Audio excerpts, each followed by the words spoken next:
Hello friends. Shashi Agarwal economics and law classes के अंदर मैं आप सबका अभिनंदन करती हूँ। आज का जो हमारा सब्जेक्ट है वो है व्यष्टि अर्थशास्त्र और जिसके अंदर हम काफी महत्वपूर्ण एमसीक्यू जो है उसको सॉल्व करेंगे। और ये जो एमसीक्यू व्यष्टि अर्थशास्त्र के ऊपर माइक्रो इकोनॉमिक्स के अंदर है, ये काफी सारे कॉम्पिटिटिव एग्जाम के लिए रेलेवेंट है।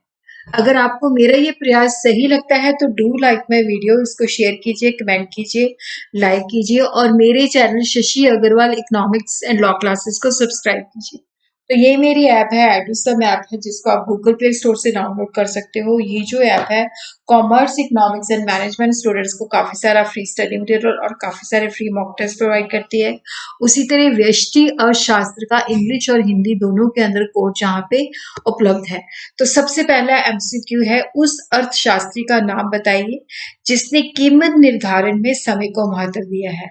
हमने यहाँ पे उस अर्थशास्त्री का नाम बताना है जिसने कीमत निर्धारण के अंदर समय को महत्व दिया है, कि समय भी कीमत निर्धारण के अंदर जो है एक रोल प्ले करता है। क्या वो अर्थशास्त्री रिकार्डो है, क्या वो रॉबिन्सन है, क्या वो मार्शल है, क्या वो पीगू है?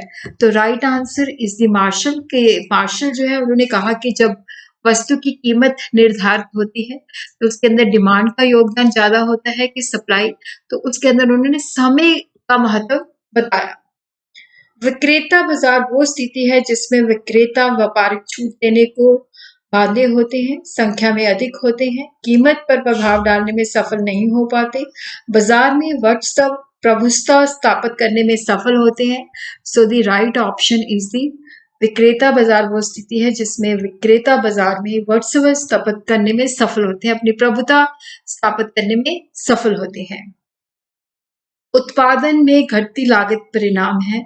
आंतरिक जो इकोनॉमीज होती हैं, जो बचतें होती हैं, वो आंतरिक हानियों से ज्यादा होती हैं। उसी तरह जो बाहरी जो बचतें होती हैं, बाहरी हानियों से अधिक होती हैं। उसी तरह जो आंतरिक बचतें होती हैं वो बाहरी हानियों से अधिक होती हैं, या जो बाहरी हानि है उस वो होती है तो जिसकी वजह से उत्पादन जो है घटती लागत का परिणाम होता है। उत्पादन में जो घटती लागत होती है उसका कारण क्या है ये बताना है।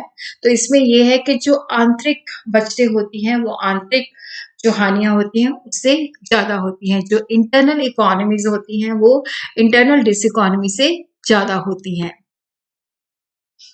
पैमाने के बढ़ते हुए प्रतिफल की दिशा में फर्म का संतुलन असंगत है यदि बाजार में अपूर्ण प्रतिस्पर्धा है, पूर्ण प्रतियोगिता है, एकाधिकार है, अल्पाधिकार है। तो ये राइट आंसर जो है पूर्ण प्रतियोगिता है।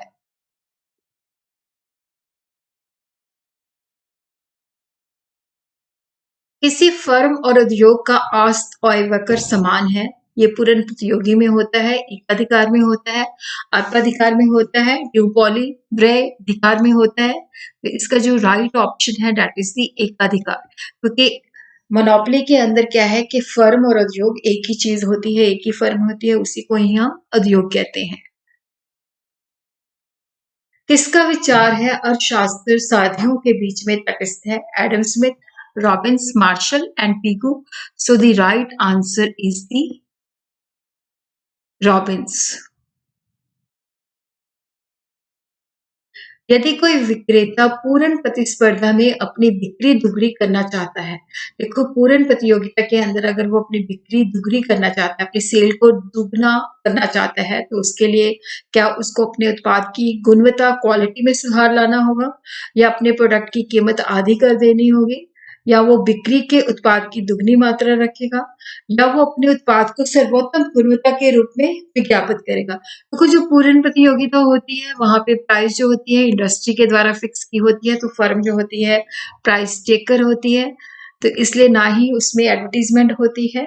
तो इसलिए वो अपनी अगर वो अपनी बिक्री को बढ़ाना चाहता है तो उसको अपने पास जो क्वांटिटी है वो डबल रखनी पड़ेगी। तो थर्ड ऑप्शन जो है वो that is the correct one, वह बिक्री के लिए उत्पाद की दुगनी मात्रा जो है रखेगा।